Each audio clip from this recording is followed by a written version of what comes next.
lounging, son.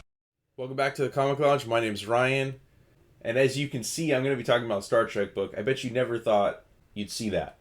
It's not to say anything bad about Star Trek, but it's just not something that I've necessarily always been into. I've seen some of the old episodes of the original Star Trek with Shatner. I've watched the new Star Trek movies, the one with Chris Pine. Those ones I probably, gravitated a little more towards because they're a little more modern. Star Trek has just never been on my radar. The comic books have never been on my radar. But, full disclosure, I recently started working at IDW. So I would say I had the pleasure of getting to kind of check out these books, whereas maybe I wouldn't have checked them out necessarily before because it's just not something I would seek out. But having caught up to get to this event, so there's two books. There's a Star Trek proper and there's Star Trek Defiant. Chris Cantwell is writing Star Trek Defiant. Collin Kelly and Jackson Lanzing are writing the Star Trek proper. Those names alone, great writers, great talent. I have to say, the books have been really good, and I think if you're not a Star Trek fan, these are books that you would want to check out. Look, again, I don't have the history. I don't have the knowledge of the entire lore of the franchise, and there's so much, because it goes back to the 60s, so there's so much that you would feel almost like it's daunting. But you could say that about any superhero comic book, especially for new people coming in. You can go in cold with these books, and I would even say you could go in cold with this. So I'm going to be talking about Star Trek Day of Blood #1, which is the big summer crossover for the two Star Trek books. But it's only 5 parts, so it starts here, and then it's going to, go back and forth between the Star Trek Ongoing and Star Trek Defiant. If you like Star Trek, you love Star Trek, and you don't know about the comic books, this is a good time to get back into them because the talent behind them is top-notch. They're putting out some of they're just good comic books, regardless of, take the name Star Trek off, and they're just really entertaining comic books, fun, beautiful art. And I think that, and there's a reason that it was nominated for an Eisner, which you rarely see with licensed comics, in terms of which you rarely see with licensed comics. I can't even, maybe I'm wrong, but I don't think I've seen them nominated for Best New Series. And the Star Trek proper was nominated for an Eisner this year, and once I caught up on it, I was like, okay, I completely understand why.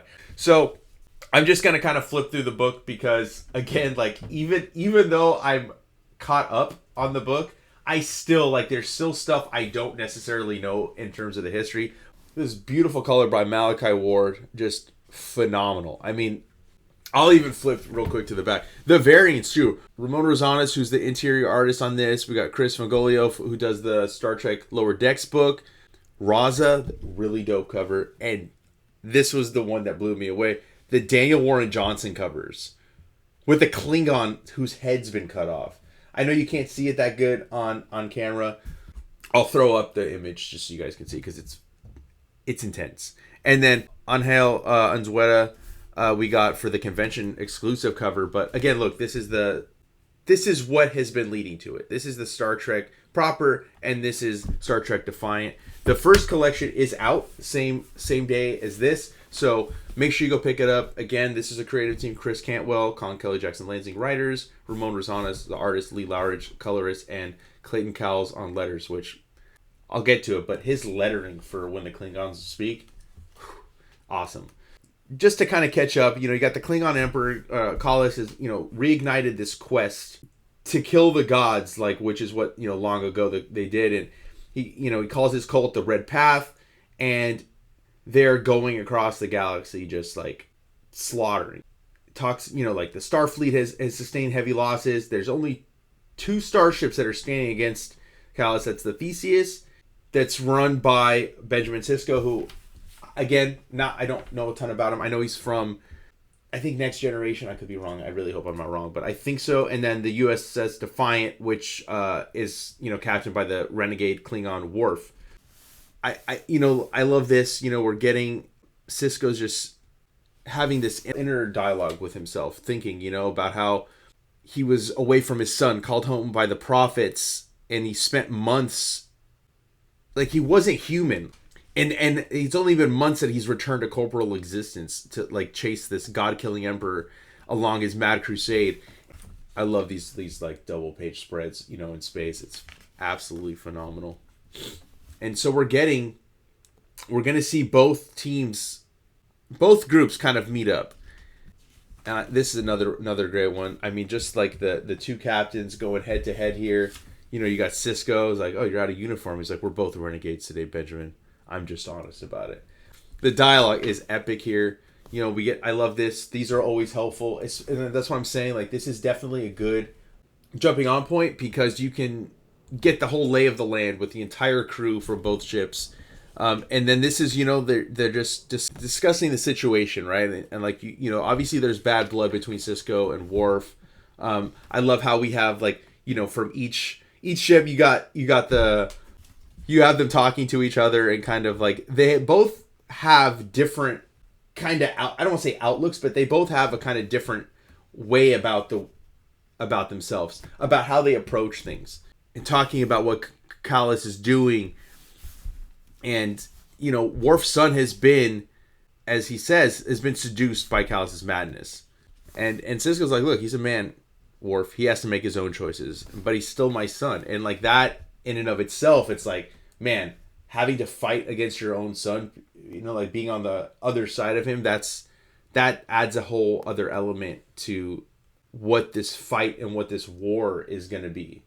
Just sitting on that throne.